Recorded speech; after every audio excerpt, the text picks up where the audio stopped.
গ্রাম ভিত্তিক cricket tournament 2025 অনুষ্ঠিত হয়ে গেল 16 ডিসেম্বর। সে একটা বাপলে মাঠে ঢুকে গেলাম আজকে আমি ম্যাচ পরিচালনা করব আম্পায়ার, কারণ সবাই আমার স্যার করে ডাকবো, আমার কথা না আসলে বিপদ আছে।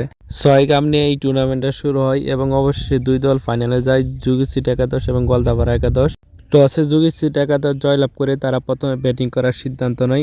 এই দিক দিয়ে অতিথিরাও আশা করছে, এই ফাঁকে আমি দুই দলের একটু আলাপ আলোচনা করে নিলাম। অতিথিরা আয়সা তাদের নিজের মতো করে সবাই এক এক করে বক্তব্য দিল। এলা অনেক কথা হয়েছে, আলা হইতেছে ম্যাচটা উদ্বোধন করে আলবার ফালা, কারণ বিকালবেলা এমনিতেই সময় অনেক কম থাকে। আমাদের অতিথি মহোদয় যারা ছিলেন তারা ম্যাচটা উদ্বোধন করলেন এবং দুই দলের প্লেয়ারকে বললেন যাতে খেলার মাঝে কোনো বিশৃঙ্খলা না হয়, এবং আমার ডাইকে নিয়ে বলতেছে ম্যাচটা যেন ভালোভাবে আপনি পরিচালনা করেন এবং দুই ক্যাপ্টেন আপনাকে সহযোগিতা করবে। যুগীছিট একাদশ এবং গলদাপাড়া ক্রিকেট একাদশের ফাইনাল ম্যাচের আগে অতিথি এবং দুই দলের প্লেয়ারদের মাঝে কুশল বিনিময়ের পর্বটাও শেষ করে ফেললো। যেহেতু যুগীছিট একাদশ টসে জিতে ব্যাটিং করবে এবং গলদাপাড়া একাদশ তারা টসে হেরে ফিল্ডিং করবে, তো এটা ফাইনাল ম্যাচ, তাই ফাইনাল ম্যাচের স্মৃতি হিসেবে গলদাপাড়া এবং যুগীছিট একাদশ তারা ফটো সেশনের পর্বটাও সেরে নিল এবং গলদাপাড়া একাদশ ফিল্ডিং পেয়ে তারা মাঠে ফিল্ডিংটা সেট আপ করে নিল সুন্দরভাবে এবং যার যার পজিশনে তারা নিজেরা চলে গেল। যুগীছিট একাদশের ইনিংসের গোড়াপত্তন করতে আসে হাসিব এবং নাইম সেমিফাইনাল ম্যাচে 70 রানের অপরাজিত একটি বিধ্বংসী ইনিংস খেলে এবং হাসিব অত্যন্ত ভালো ব্যাটিং করে, কিন্তু বিয়ার পরে যেন ব্যাটিংয়ের ছন্দপতন একেবারেই বাজে। টুর্নামেন্টের ফাইনাল আয়োজন করার জন্য আলাবিন মিম যারা কমিটি ছিল তারা অত্যন্ত কষ্ট করে এবং মোটামুটি একটা ভালো আয়োজন করতে সক্ষম হয়, যাতে দীর্ঘদিন ধরে খেলা হয় না, এবং খেলার মাঝে সকলকে নিয়ে আসার জন্য আলামিন ভাইকে অনেক ধন্যবাদ। এত সুন্দর একটা আয়োজন করার জন্য, একটা সুন্দর ফাইনাল উপহার দেওয়ার জন্য, এবং সেই সাথে এই ড্রোন শট নিয়ে আমাদেরকে সহযোগিতা করেছে আজিজুল আলমগীর। যে কোনো অনুষ্ঠানে আপনাদের মুহূর্তগুলো আরো সুন্দর করে স্মৃতি হিসেবে ধারণ করার জন্য ড্রোনটি স্বল্প খরচে ভাড়া হিসাবে নিতে পারেন, সেই জন্য আপনারা যোগাযোগ করবেন আমার স্ক্রিনে দেওয়া নাম্বারে, যাতে আপনাদের সুন্দর মুহূর্তগুলো সারা জীবন স্মৃতি হিসাবে থাকে। শুরুতে গলদাপাড়া ক্রিকেট একাদশ তারা নিয়ন্ত্রিত বোলিং এবং যুগীছিট একাদশকে একেবারে গলা চেপে ধরছে। যুগীছিট ক্রিকেট একাদশের ওপেনিং ব্যাটসম্যান হাসিব এবং নাইম তারা যেন ব্যাটে বলে এক করতে পারতেছিল না, এবং গলদাপাড়া ক্রিকেট একাদশের বোলিংরা আরো যেন ভয়ঙ্কর রূপে যুগীছিটের উপর বল করতে লাগলো এবং সেরা যেন অনেকটা রানের চাপে পড়ে গেল।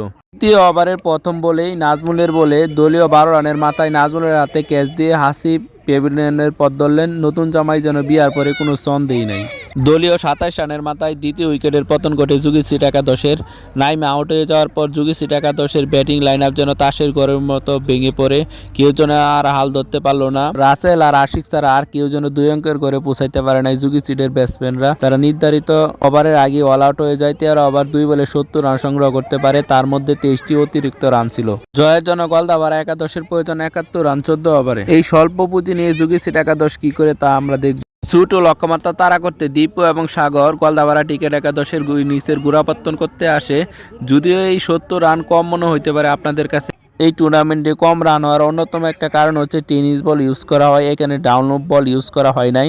এই জন্য এই টুর্নামেন্টে দেখা গেছে অনেকগুলো ম্যাচ 100 নিচে অথবা 110 পাস এরকম রান হয়েছে। এই স্বল্প রান কিন্তু অনেক কিছু গলদাপাড়া একাদশের জন্য হয়ে যাইতে পারে যদি তারা ঠিক পতনে দেখে শুনে না খেলতে পারে। শুরু থেকে গলদাপাড়া ক্রিকেট একাদশ তাদের টার্গেট হচ্ছে প্রথম থেকে মাইরে খেলবে, যাতে নির্ধারিত ওভারের আগে খেলাটা শেষ করতে পারে, কারণ স্বল্প রানে অনেক সময় বিপর্যয় করতে পারে। যত লো স্কোর তত ম্যাচ হার্ড হইতে পারে। এই বই থেকে তারা শুরু থেকে ব্যাট চালাইতে থাকে। দ্বিতীয় ওভারে দ্বিতীয় বলে 10 রানের মাথায় দীপুর উইকেটের পতন ঘটে। দীপুর উইকেটের পতনের পর গলদাপাড়া ক্রিকেট একাদশের সাগর ভয়ঙ্কর রূপে যুগীছিট একাদশের বোলিংয়ের বিরুদ্ধে তাণ্ডব চালায়। সে 10 বলে 20 রান করে ফেলায়। সেই সাথে গলদাপাড়া ক্রিকেট একাদশের রান রেটে অত্যন্ত ভালো পজিশনে চলে যায়।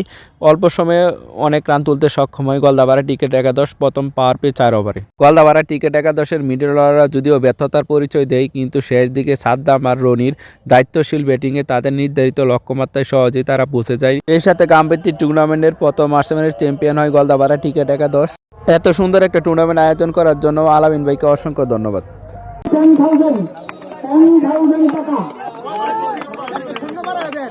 10,000 টাকা। Congratulation Goldapara cricket team.